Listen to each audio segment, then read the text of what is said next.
Bonjour, Carole Claire, je suis interniste, je viens de l'Université de Lausanne en Suisse. Je vais vous parler pendant cette présentation du tabac et du genre et est-ce qu'il existe un risque cardiovasculaire spécifique. Je n'ai pas de conflit d'intérêt à déclarer. Si on s'intéresse à la prévalence du tabagisme, ce qu'on observe tout d'abord, c'est une évolution assez différente du tabagisme entre les hommes et les femmes. Vous avez ici les données françaises depuis les années 70 jusqu'à actuellement, 2018, un tout petit peu quelques années auparavant. Ce qu'on observe en fait, c'est que les hommes dans les années 70 étaient près de 60% à fumer pour seulement 28% chez les femmes et que les courbes, vous voyez ici, se rejoignent avec une diminution du tabagisme relativement importante chez les hommes, alors que chez les femmes, on observe plutôt une tendance à stagner. Ceci s'explique en tout cas en grande partie par l'influence du marketing qui a dans un premier temps ciblé les hommes et puis à partir des années 60-70, les femmes notamment profitant du mouvement d'émancipation féminine. Les conséquences de cette entrée en consommation plus tardive pour les femmes, on les voit ici avec ces courbes pour plusieurs pays. On ne retrouve pas la France, mais on a probablement des courbes très similaires. Vous voyez ici le pourcentage de décès attribuables au tabac et vous voyez en fait une augmentation chez les hommes jusque dans les années 50-60 et qui vont ensuite diminuer, alors que chez les femmes, on observe vraiment une augmentation de ces décès attribuables au tabac et ces courbes se rejoignent jusqu'à même dépasser, on voit pour les États-Unis, où les décès attribuables au tabac sont plus importants chez les femmes que chez les hommes. Au niveau des maladies cardiovasculaires, là aussi, c'est un domaine qui est maintenant désormais relativement bien étudié, bien connu. Il existe des différences hommes-femmes. Notamment ici, on le voit par rapport à la mortalité. Sur cette cohorte danoise, on voit que la mortalité après un infarctus du myocarde est près de 2 fois plus importante chez les femmes par rapport aux hommes, et ce, dans toutes les catégories d'âge. Si on regarde maintenant les données qui sont restreintes aux personnes qui ont eu une angioplastie primaire, ces différences persistent. Vous voyez ici avec une mortalité globale d'environ 7% chez les femmes versus 3,3% chez les hommes, et de nouveau dans toutes les catégories d'âge, ce qui montre que ce n'est pas uniquement une différence de prise en charge, mais également un pronostic, même lorsque la prise en charge est faite, qui est différent. Au niveau des facteurs de risque cardiovasculaire, maintenant, on sait aussi qu'il existe des différences hommes-femmes. Vous voyez ici les facteurs de risque cardiovasculaire dits traditionnels, qui sont en règle générale, et on va le voir un peu plus en détail pour le tabac, qui ont un effet délétère plus important chez les femmes que chez les hommes. Et puis, il y a également tous les facteurs de risque dits non traditionnels qui ont tendance à toucher davantage les femmes. On voit ici notamment les maladies auto-immunes, la dépression ou des maladies spécifiquement féminines liées avec la grossesse. Si on s'intéresse maintenant justement au risque conféré par le tabagisme, ce qu'on voit, et c'est ce qui est montré ici sur cette diapositive qui résume en fait une méta-analyse, on voit que le tabagisme confère un risque plus important de maladies cardiovasculaires chez les femmes que chez les hommes, d'environ 25% supérieur. C'est également ce qu'on voit sur cette autre diapositive. Vous voyez ici l'incidence d'infarctus du myocarde, ici dans une cohorte danoise, en fonction de l'âge. Cette incidence qui est plus importante chez les hommes. Par contre, quand on s'intéresse à la partie de droite de la diapositive, où on voit le risque relatif lié au tabagisme, donc le risque relatif d'infarctus du myocarde, vous voyez que ce risque relatif est clairement plus important, plus de 2 fois plus important chez les femmes par rapport aux hommes, et ce, d'autant plus qu'on s'intéresse aux personnes de moins de 55 ans, donc si on considère les femmes en préménopause. Donc un risque lié au tabagisme qui est plus important chez les femmes que chez les hommes. Alors comment s'expliquer ces différences? Là, on a plusieurs hypothèses, mais tous les mécanismes ne sont pas encore bien compris. On a notamment une possible interaction hormonale. On sait que le tabagisme a un effet anti-œstrogénique et cet effet peut entrer en lien justement et exposer davantage les femmes à des risques cardiovasculaires lorsqu'elles fument. On sait aussi que les femmes ont de façon générale une surface corporelle moindre par rapport aux hommes, donc une toxicité probablement plus importante du tabagisme. On sait aussi qu'il existe des différences de métabolisme de la nicotine et de ces autres toxiques et des autres toxiques de la cigarette, avec notamment une métabolisation plus rapide chez les femmes qui pourrait aussi expliquer une toxicité plus importante. Et puis finalement, on sait aussi que les femmes sont davantage exposées au tabagisme passif, notamment de leur partenaire. Donc les femmes fumeuses auraient peut-être une double exposition, en tout cas une exposition plus importante, du fait aussi d'une exposition au domicile plus importante que les hommes. Il y a aussi des mécanismes qu'on ne comprend pas et qu'on ne s'explique pas. Maintenant, si on s'intéresse à l'arrêt du tabac, là, on a peu de données différenciées hommes-femmes. Là, je vous ai quand même mis les résultats de cette grande étude publiée dans le New England Journal of Medicine qui montre en fait qu'à l'arrêt du tabac, vous voyez ici les risques cardiovasculaires diminuent, enfin les risques de décès liés aux maladies cardiovasculaires diminuent très rapidement, hein, déjà dans les 5 premières années, et ce chez les hommes et chez les femmes. Et vous voyez ici que malgré la prise de poids, ces bénéfices restent présents. Vous voyez ici notamment chez les personnes qui prennent plus de 10 kilos à l'arrêt du tabac, on conserve un bénéfice très important de l'arrêt du tabac. Ici, des données qui sont issues de la Nurses Health Study, donc une cohorte exclusivement féminine.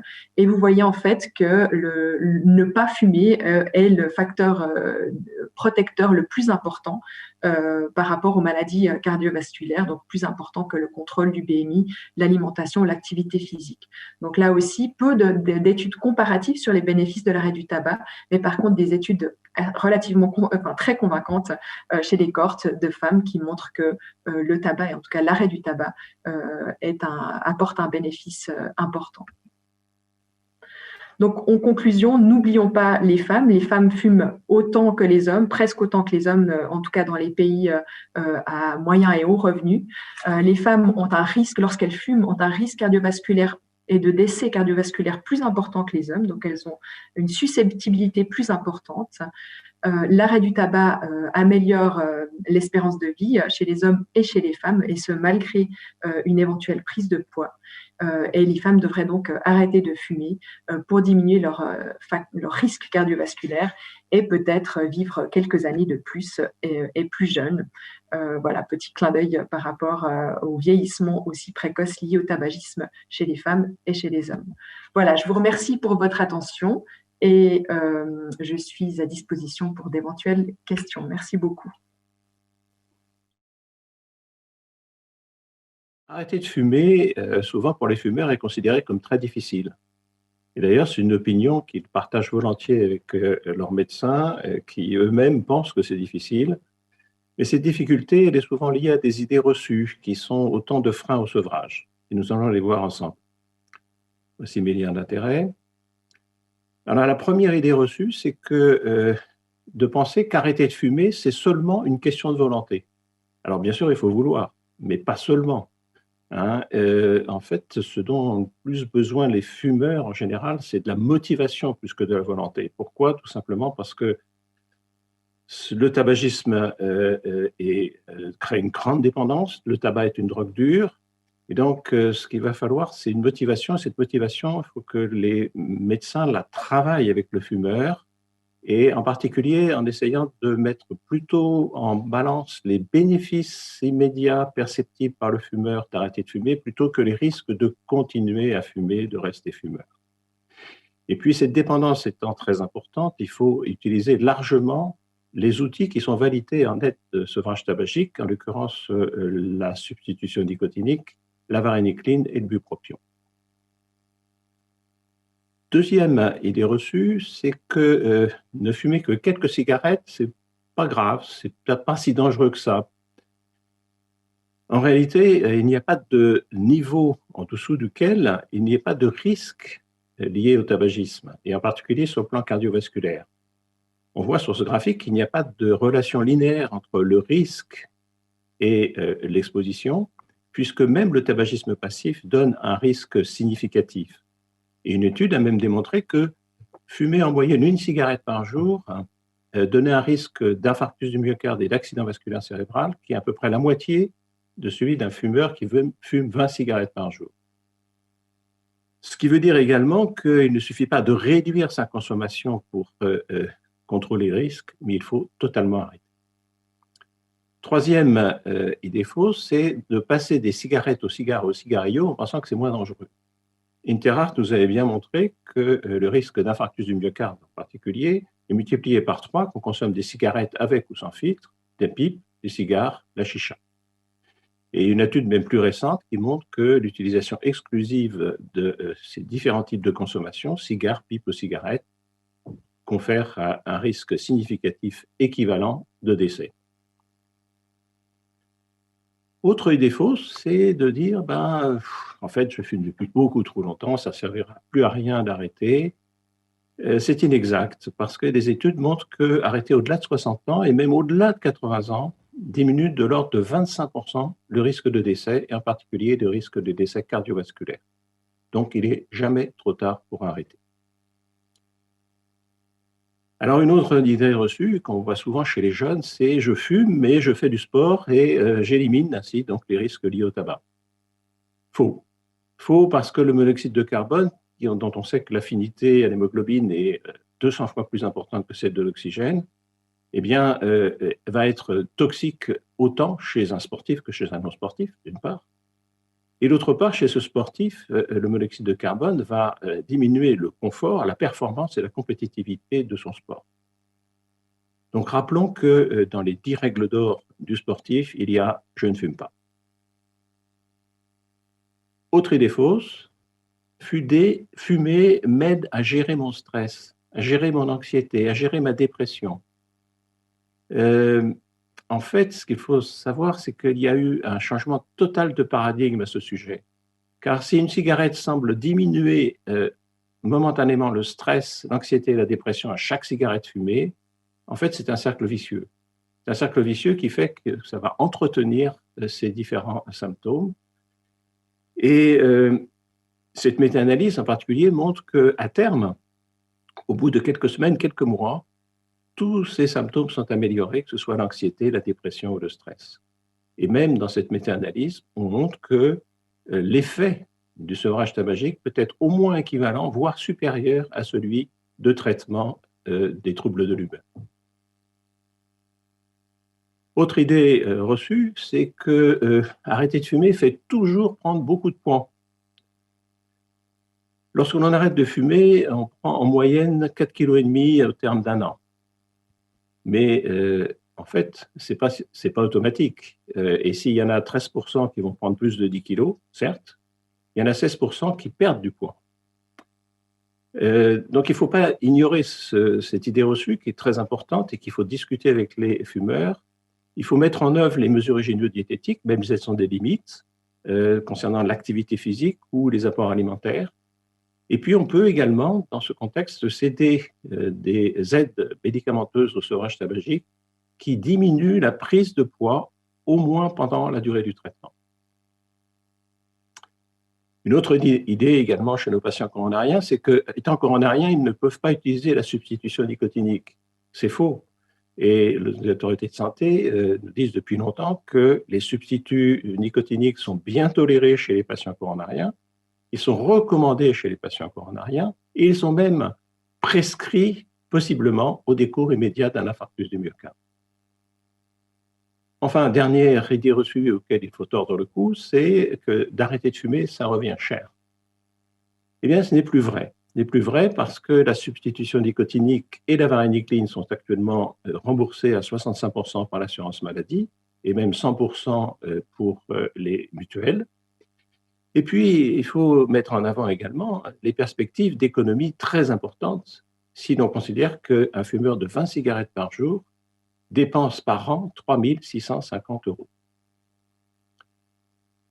Donc, il faut avoir bien en tête ces idées reçues pour pouvoir en discuter avec nos patients fumeurs et cela ne peut que leur rendre service et donner très certainement de bien meilleurs résultats sur les taux de sevrage. Je vous remercie pour votre attention. Chers collègues, bonjour. Donc, traiter le tabagisme quand on traite les autres facteurs de risque et surtout traiter le tabagisme en même temps que les autres facteurs de risque. Pourquoi? Quels sont les enseignements d'Interart? C'est que les principaux facteurs de risque, il y a le tabagisme, il y a le diabète, l'hypertension, l'obésité. Donc ça, on le connaît. Ce que nous enseigne également Interheart, c'est qu'il y a des associations entre les facteurs de risque. Donc le tabac multiplie à peu près le risque par 3, le diabète 2,4, le dyslipidémie par 3. Ça, c'est les facteurs de risque classiques. Mais quand on additionne ces facteurs de risque, on va multiplier le risque. C'est-à-dire que quand on a 3 facteurs de risque, ce risque est multiplié par 13, voire même par 42 quand on associe les 4, et au maximum par 330. Donc, comment est associé le tabagisme aux autres facteurs de risque? Les dyslipidémies, on connaît les courbes, elles sont anciennes, elles sont connues, donc au risque secondaire, on est actuellement avec des objectifs à 0,55 grammes par litre, mais quel est l'impact du tabac sur les dyslipidémies? Sur une étude de 1500 cas, fumeurs, pas fumeurs, étude en double aveugle, donc on demandait aux gens de se sevrer, il y avait à peu près 36% de sevrés, et on voit que chez les patients qui fument, il y a une diminution nette du HDL cholestérol. Chez les non-fumeurs, ceux qui ont réussi à se sevrer, il y a une augmentation d'environ 35% du HDL cholestérol. Concernant le LDL, plus petite étude, donc là, chez des patients fumeurs ou des patients avec du tabac à chiquer, on voit une augmentation du LDL, une augmentation significative également des triglycérides, une diminution du HDL et une augmentation du cholestérol total. Donc, globalement, chez les fumeurs, il y a une diminution du HDL et une augmentation du LDL cholestérol de 35%. Et ça, c'est important parce que dans la genèse de l'athérome, on a effectivement les perturbations du bilan lipidique, mais également l'inflammation et l'oxydation des LDL. Quel est l'impact sur l'hypertension artérielle? Donc, la nicotine stimule le système adrénergique, entraîne une vasoconstriction, entraîne une augmentation de la consommation d'oxygène. Quel est l'effet aigu chez les fumeurs?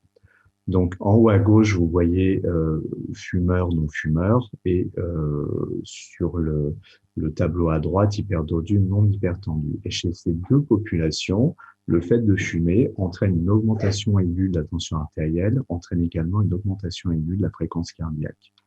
Quand on sèvre ces patients, on voit sur le nictémère, chez les non-fumeurs, une diminution de la pression artérielle de 3,5 mm de mercure pour la systole, 2 mm pour la diastole, et surtout une diminution de la fréquence cardiaque d'environ 7 battements.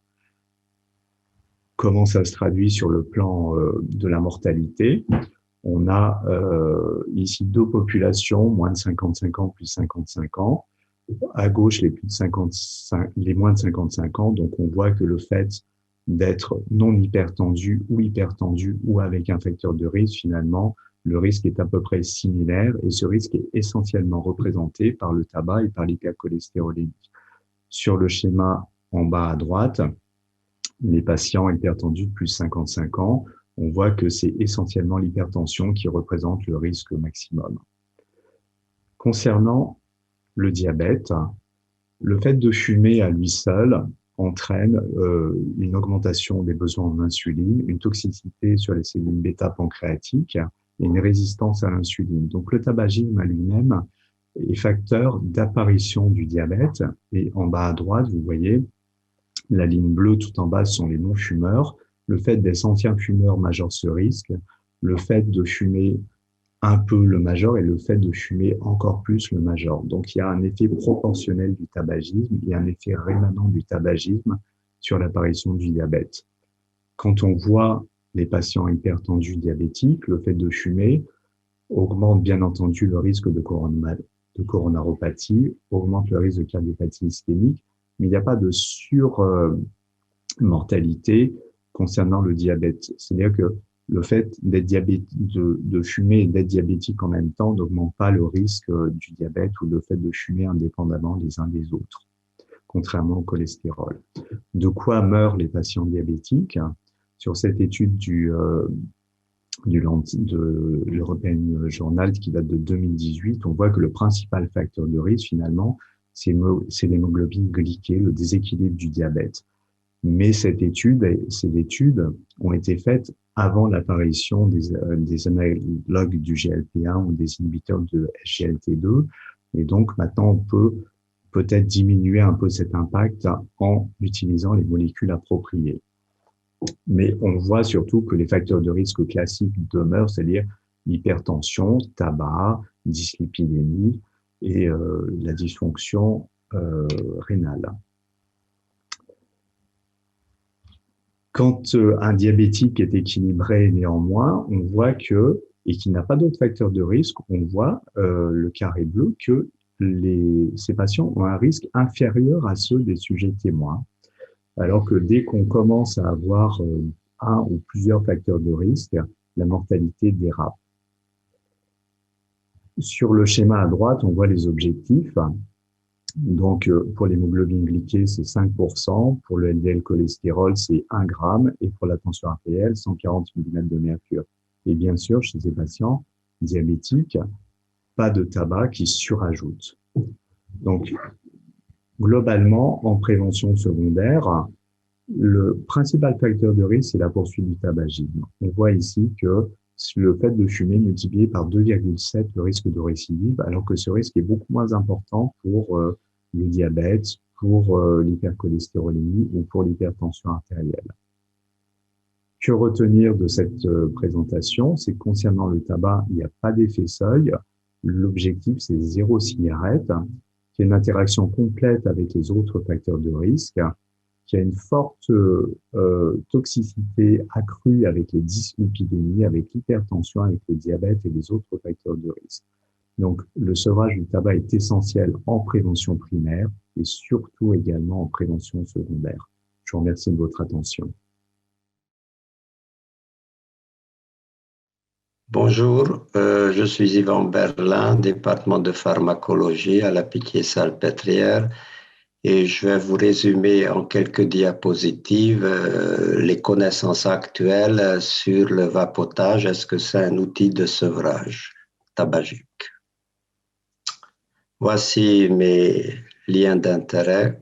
En fait, on n'a pas beaucoup d'études sérieuses sur la question est-ce que les cigarettes électroniques sont ou pas une aide à l'arrêt du tabac. Vous voyez ici les études principales. La dernière étude, Heisenberg et ses collègues, date d'il y a quelques semaines. Le problème avec ces études-là, qu'il n'y a pas d'études randomisées en aveugle ou en double aveugle, contre placebo ou contre produit de référence. En fait, la première étude est la seule étude où la comparaison entre cigarettes électroniques contenant la nicotine et cigarettes électroniques placebo est valide parce que ces deux bras ont été réalisés en double aveugle. La comparaison par rapport au patch nicotinique est totalement en ouvert. Donc la comparaison valide et unique, c'est cette étude de 2013. Les autres études étaient, toutes les études étaient en ouvert, ou en situation réelle ou en situation de consultation. La diapositive résume les résultats principaux de ces études. Comme vous voyez ici, l'étude de 2013 avec la cigarette électronique contenant la nicotine donne un pourcentage d'arrêt tabagique de 7,3%, comparé au placebo 4,1%. Comparé au patch nicotinique 5,8, aucune de ces comparaisons n'est significative. L'étude de 2018, c'est une grande étude en situation réelle, le pourcentage d'abstinence avec les médications, donc gratuitement, mais c'est les médications qu'on utilise dans le sevrage tabagique, donne un résultat de 0,5% d'abstinence et avec la cigarette électronique, 1% d'abstinence. L'étude publiée en 2019 dans le New England Journal of Medicine comparait la cigarette électronique avec nicotine et les substituts nicotiniques. Les gens pouvaient choisir quel substitut nicotinique ils voulaient utiliser. Le critère principal était à 1 an, 18% d'abstinence dans le groupe cigarette électronique avec nicotine et 9,9% d'abstinence. C'est une différence significative. Il faut noter que 90% des participants ont arrêté l'utilisation des substituts nicotiniques à peu près au 3e mois de l'étude. L'étude de 2020 de Natalie Walker est une étude qui se faisait exclusivement sur Internet. Le contrôle de l'abstinence était fait chez ceux qui déclaraient une abstinence au critère principal. Vous voyez ici les traitements patch nicotinique plus cigarette électronique avec nicotine, patch nicotinique plus cigarette électronique sans nicotine et patch nicotinique. Vous voyez que le pourcentage d'abstinents est un peu plus élevé dans le groupe cigarette électronique avec nicotine plus patch nicotinique versus patch nicotinique. Quand même, ce sont des pourcentages extrêmement faibles. Toutefois, ici, on trouve une différence, mais c'est une comparaison pas en aveugle. La dernière étude date de ces semaines-ci. Ça a été publié dans le JAMA. Les groupes de comparaison sont les suivants. Cigarette électronique avec nicotine, cigarette électronique sans nicotine et rien, c'est-à-dire juste des conseils. À 6 mois, on voit un pourcentage d'abstinents dans le groupe cigarette électronique avec nicotine de 21,9% et c'est pas différent du groupe placebo et c'est différent du groupe sans cigarette électronique, donc situation habituelle sans aucun traitement. C'est la seule étude où on a, et la première fois, une description très claire, comme on a l'habitude d'avoir dans les essais thérapeutiques, des effets indésirables. Il y a plus de toux, plus d'irritation de la gorge, irritation de la bouche et puis des ulcérations dans la bouche dans le groupe cigarette électronique avec nicotine par rapport à counseling, c'est-à-dire conseil seul, sans cigarette électronique. Bien entendu, il y a eu des méta-analyses. Il y a 2 méta-analyses très récentes, cigarette électronique avec nicotine contre cigarette électronique placebo. La première méta-analyse est fondée sur 2 études seulement. La deuxième méta-analyse est fondée sur 5 études. Dans les 2 cas, on décrit une supériorité de la cigarette électronique avec nicotine par rapport à la cigarette électronique placebo. Les 2 méta-analyses comportaient une comparaison cigarette électronique avec nicotine contre des substituts nicotiniques. La première méta-analyse concerne 3 études, la deuxième méta-analyse concerne 5 études. Et vous voyez qu'on identifie aussi une supériorité par rapport aux substituts nicotiniques. Il faut savoir que ces comparaisons sont fondées sur les études, pas comme on a l'habitude d'avoir dans d'autres domaines, donc essais thérapeutiques randomisés contre placebo et surtout en double aveugle. Qu'est-ce qu'on peut conclure à ce jour ? Je pense qu'il y a très peu d'études par rapport au nombre d'individus qui utilisent la cigarette électronique. Il y a des millions et des millions de personnes dans le monde qui l'utilisent. Et par rapport à ça, le nombre d'études et surtout le nombre d'études très rigoureuses, type phase 3 d'enregistrement, il n'y en a pas. Il est toutefois possible, si on considère l'ensemble des études, que la cigarette électronique est une aide à l'arrêt du tabac. On peut faire l'hypothèse assez évidente que son utilisation entraîne moins de problèmes de santé que la cigarette elle-même. Et encore une fois, notre jugement est limité par la qualité des études. On n'a pas d'études suffisamment rigoureuses pour conclure. On n'a pas des données à long terme, aussi bien sur l'efficacité que la tolérance. Pour terminer, nous avons initié, puis on est en train de faire une étude française majeure de type phase 3, comme une étude d'enregistrement. Cette étude est randomisée, multicentrique, utilisant un double placebo. Et si vous voulez savoir ou vous voulez envoyer des patients pour participer à cette étude, vous voyez ici le lien. Je vous remercie de votre attention.